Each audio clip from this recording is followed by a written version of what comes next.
इतनी देर हो गई, अभी तक कोई आया क्यों नहीं है? और रिया बाजी भी अभी तक नहीं आई।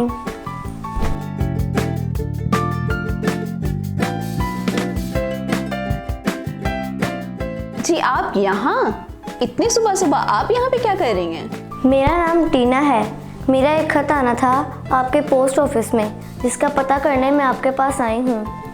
टीना, मगर आपको यहाँ आने की ज़रूरत नहीं थी। आपका खत आप तक पहुँचाना हमारी जिम्मेदारी है। आप नहीं जानती कि वो खत मेरे लिए कितना ज़रूरी है, इसलिए मैं खुद ही खत लेने आ गई। ऐसा क्या है उस खत में?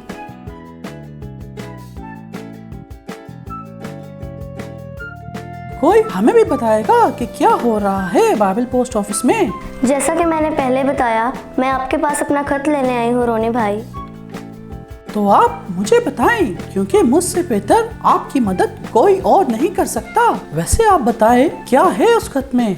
लगता है रोनी, टीना भी आपकी तरह बहुत बेसब्री है और टीना से भी थोड़ा सा भी इंतजार नहीं होता। क्या रिया, सुबह सुबह ही शुरू हो गई आप? रिया, अब टीना के सामने तो ऐसी बातें मत करो। हाँ, ऐसा कभी कभार होता है टीना, पर ज्यादातर नहीं। रिया बाजी, जैसे आप अपने बाइबल पोस्ट ऑफिस में मतलाशी कोर्स के बारे में बताती हैं, इसी तरह मेरे खत में भी मतलाशी कोर्स का एक सबक है। ऐसा कौन सा सबक है जिसके बारे में रोनी नहीं जानता? जी आप पहले तलाश तो करें कि आपके पास मेरा खत है भी या नहीं। मैं देखती हूँ, शायद आपका खत हमारे पास हो।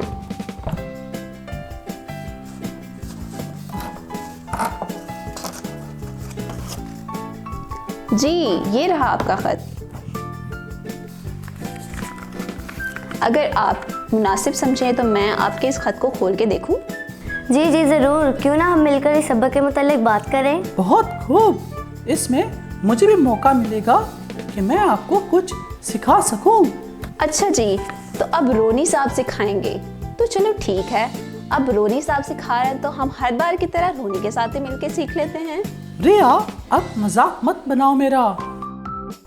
जबरदस्त, ये तो बहुत ही इंटरेस्टिंग टॉपिक है। रिया, इन दिनों मैं कुछ परेशान सा हूँ। परेशान?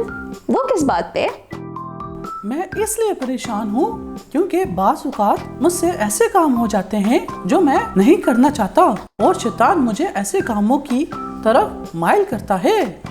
रोनी भाई, आपका मतलब कि शैतान आपको खुदा से दूर करना चाहता है? जी टीना, आप ठीक कह रही हैं। नहीं रोनी, ऐसा नहीं हो सकता। जब हमारा ईमान मजबूत हो तो शैतान हमारा कुछ नहीं बिगाड़ सकता। और आज मैं आपको 4 अहम बातें बताऊंगी जो आज हमारे इस सबक में भी दर्ज हैं। 4 बातें? वाओ, मैं तो याद करूंगी। टीना, सिर्फ 4 बातें नहीं, बल्कि इससे मुतालिक 4 आयात भी हैं जो आपने याद करनी है। ओह, आयात भी? ये तो बहुत अच्छी बात है। रिया बाजी बताएं ना। क्यों नहीं। पहली बात जो खुदा चाहता है कि आप जानें वो ये है कि हम निजात पा चुके हैं। यूहन्ना 3 बाब और उसकी 36वीं आयत में यूं मरकूब है, जो बेटे पर ईमान लाता है हमेशा की जिंदगी उसकी है, लेकिन जो बेटे की नहीं मानता जिंदगी को ना देखेगा, बल्कि उस पर खुदा का गजब रहता है। रिया, मैंने नोट कर ली है ये आयत। रोनी, सिर्फ इस आयत को नोट नहीं करना बल्कि इसको याद भी करना है, क्योंकि ईमान लाने के बाद शैतान का जो पहला काम है वो ये है कि वो हमारे दिलों में खुदा के खिलाफ शक पैदा करता है। कैसा शक रिया बाजी?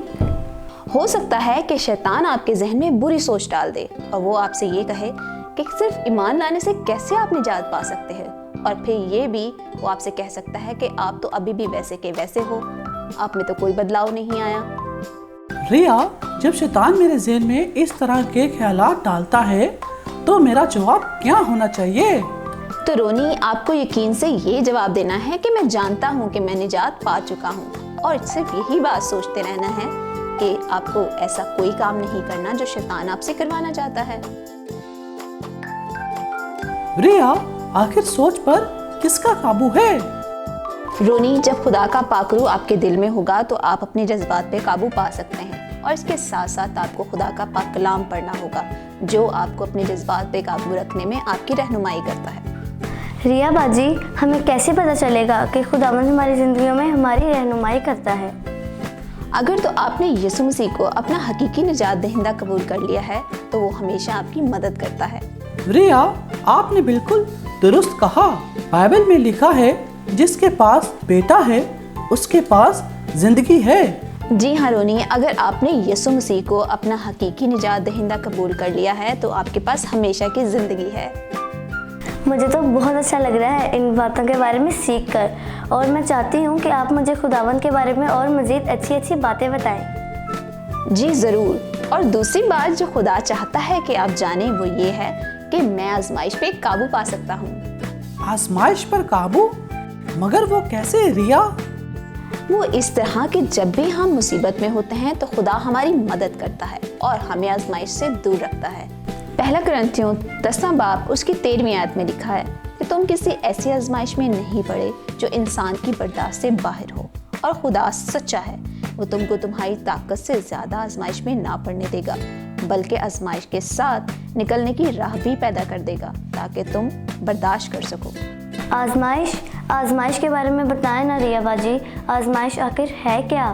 आजमाइश जो कि बाज़ औक़ात हमारे ईमान की परख है, जिसमें हमें खुदा पे भरोसा रखने की ज़रूरत है ताकि हम शैतान के बहकावे में ना आ सकें और ईमान में मजबूत रहें। अच्छा, तो रिया बाजी, मैं समझती थी कि ये सारी बातें मेरे साथ ही होती हैं, पर मुझे अब पता चला शैतान हर उस शख्स को आजमाता है जो यीशु पर ईमान लाता है ताकि उसे गुमराह कर सके।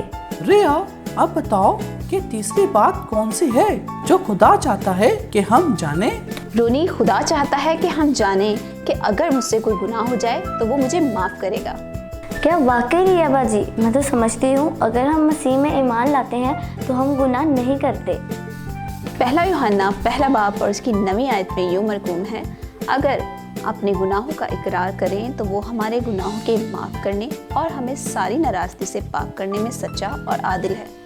और अगर हम ईमानदार भी हैं तो हमसे गलतियां हो सकती हैं, और अगर हमसे कोई गलती सरजद हो जाती है तो हमें माफ़ी मांगने की ज़रूरत है और खुदा से दुआ करने की भी। रिया, मेरे ज़हन में कभी कभार ये ख्याल आता है कि जब मैं कोई गलत काम करता हूँ तो खुदा मुझे माफ़ नहीं करेगा। खुदा से जब भी माफ़ी मांगे वो हमें ज़रूर माफ़ करता है, लेकिन बाज़ औक़ात शैतान हमारे जहन में उल्टे सीधे ख्यालात डाल देता है। लेकिन ज़रूरत इस बात की है कि हमें शैतान के धोखे में नहीं आना और खुदा से दुआ करनी है। ये रिया बाजी, दुआ ही हमें शैतान से बचा सकती है। और प्लीज़ चौथी बात भी बता दें। जी टीना और रोनी, मुझे बहुत अच्छा लग रहा है कि आप दोनों ही खुदा उनके पाक कलाम को बड़ी शौक से सीख रहे हैं। और अब चौथी बात जो खुदा चाहता है कि मैं जानूं वो ये है कि वो हमारी दुआओं को सुनता और उनका जवाब भी देता है। अक्सर मेरे ज़हन में ये बात आती है कि जो दुआ मैं खुदा से मांग रहा हूँ, पता नहीं वो उसका जवाब देगा भी या नहीं। रोनी, ऐसा हरगिज़ नहीं है। खुदा हमारी दुआओं को सुनता और उनका जवाब भी देता है। इसलिए जब भी कभी आप किसी मुश्किल में हो तो आपने खुदा से दुआ ज़रूर करनी है। मैंने एक आयत सीखी है जो मुझे अभी याद आ रही है, और अपनी सारी फिक्र उस पर डाल दो क्योंकि उसको तुम्हारी फिक्र है। पहला पत्रस 5वां बाब 7वीं आयत।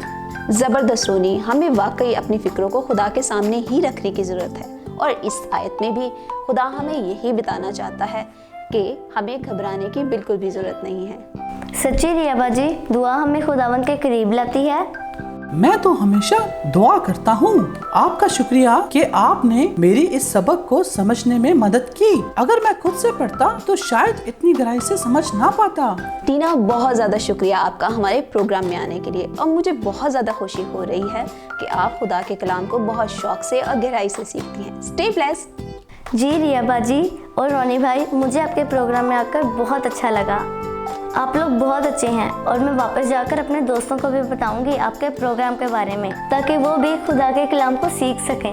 टीना, आप पहली दफ़ा हमारे प्रोग्राम में आई हैं तो हम बाइबल पोस्ट ऑफिस की तरफ से आपको एक तोहफा देना चाहते हैं ताकि आप हमेशा याद रखें कि आप हमारे प्रोग्राम में आई थी। थैंक यू रिया बाजी इस तोहफे के लिए। रिया, ये अच्छी बात नहीं है। मैं हर रोज पोस्ट ऑफिस में आता हूँ, पर आपने मुझे आज तक कोई तोहफा नहीं दिया।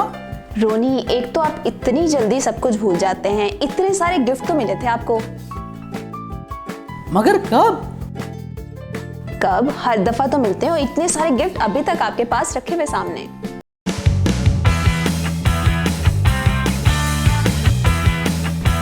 प्यारे दोस्तों, मैं उम्मीद करती हूँ कि आपने 4 बातों को बड़े अच्छे अंदाज में सीख लिया है और ये 4 बातें याद करना इंतहाई ज़रूरी है, क्योंकि ये 4 बातें इंसान की तरफ से नहीं बल्कि खुदा की तरफ से हैं। और अगर हम इन 4 बातों पे अमल करें तो हम कभी भी शैतान के बहकावे में नहीं आएंगे। जी जी बिल्कुल दोस्तों, और अगर आपको और ज्यादा अच्छी अच्छी बातों को सीखना चाहते हैं तो हमारे प्रोग्राम बाइबल पोस्ट ऑफिस को इसी तरह देखते रहें। और अगर अभी तक आपने हमारे YouTube चैनल उम्मीद किड्स टीवी को सब्सक्राइब नहीं किया तो अभी सब्सक्राइब कर लें, ताकि आप मजीद खुदा के कलाम को जान सकें। फिर मिलेंगे एक नए एपिसोड में एक नए टॉपिक के साथ। तब तक के लिए रोनी और रिया को इजाजत दें। खुदा हाफिज।